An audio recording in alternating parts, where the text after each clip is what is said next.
He is very open, he is very honest, and his story can resonate with a lot of people. So, joining us right now, we have Tony Hernandez. Tony, we are so glad you're joining us. Congratulations on your recent nuptials, and I want to jump right in on into the deep end. So, first of all, in the army while serving in Iraq, you actually did experience loss. Now, not as directly as some of your comrades, but you definitely did experience some loss that affected you profoundly. Can you tell us about that? Yes, not in my uh, convoy escort team, but it was extremely impactful to our whole company because the soldier had lost his brother.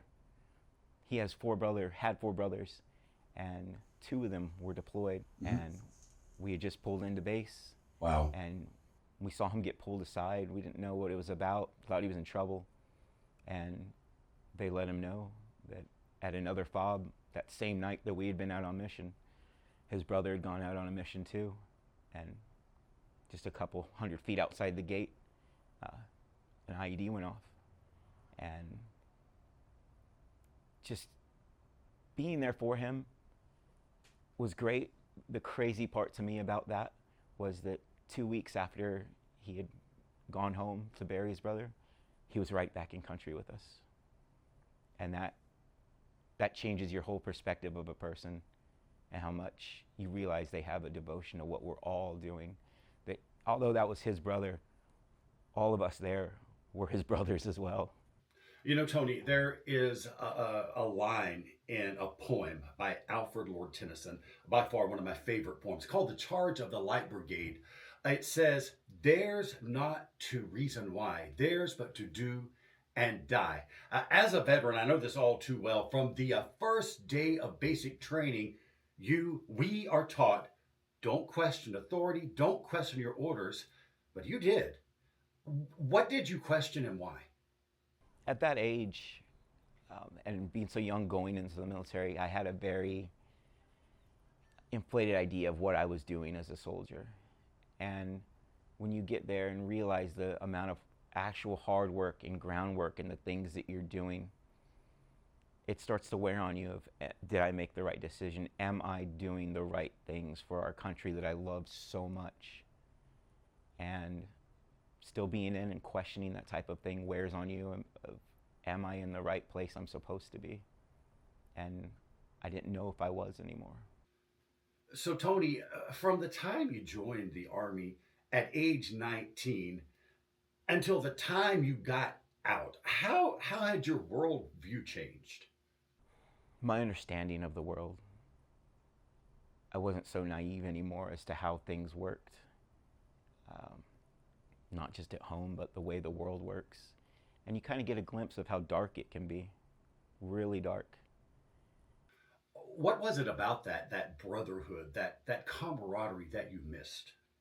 When you don't have that support structure anymore to bounce those ideas off with people that genuinely understand and feel how you feel about everything going on, you start to go inside. I turned inward. I didn't want to be around people. I didn't want to talk with anyone about what was going on. I know as a veteran, when I separated from the Navy, it was a cold, complete separation. Did you feel that too? When you get out, it's thank you for your service, have a good life. And that type of support structure wasn't there. So I just turned to other things. Well, Tony, you and I have talked in depth outside of this interview, and I don't want to put words in your mouth, but am I safe to say that you came home from war full of self-loathing Yeah, and perhaps hell-bent on self-destruction? that's exactly what it is I didn't feel like I fit in anymore. I felt like I had this new vision of the world and I didn't like it. And I wanted to escape. So for 7 years after I got out, I drowned myself in addiction. Um, I was even homeless for a year, just traveling from state to state, not building any real connections because I didn't want that. I wanted to be alone. I think the worst part about that is that you start to like you said, question yourself. And I grew to hate myself. I hated this person who came back, and I hated the way that I saw the world. And I think part of me healing has been being able to recognize that a part of me did die when I was in Iraq. And when I came home, I didn't know how to bring the part of me that had survived to a point of wanting to live, wanting to move forward and have a life, move into the next chapter. I felt like everything had ended. You make no bones about the fact, Tony, that I'm not sure which, please tell me, were suicidal or just indifferent about life and death. I didn't want to live any longer because I didn't feel like I had anything to live for. I felt like surviving Iraq, that was another reason why I hated myself for surviving. And it's taken a lot of talking to people to really understand why that is. I think every soldier, when we come back, feels like we could have done more or we didn't do enough. And now I know that's absolutely not true. We all sacrifice something, our time, uh, our energy with loved ones, but I didn't feel like I had given it my all. And when you come home and you realize that there were brothers and sisters who did give it their all, literally with their lives, you start to question why I'm here.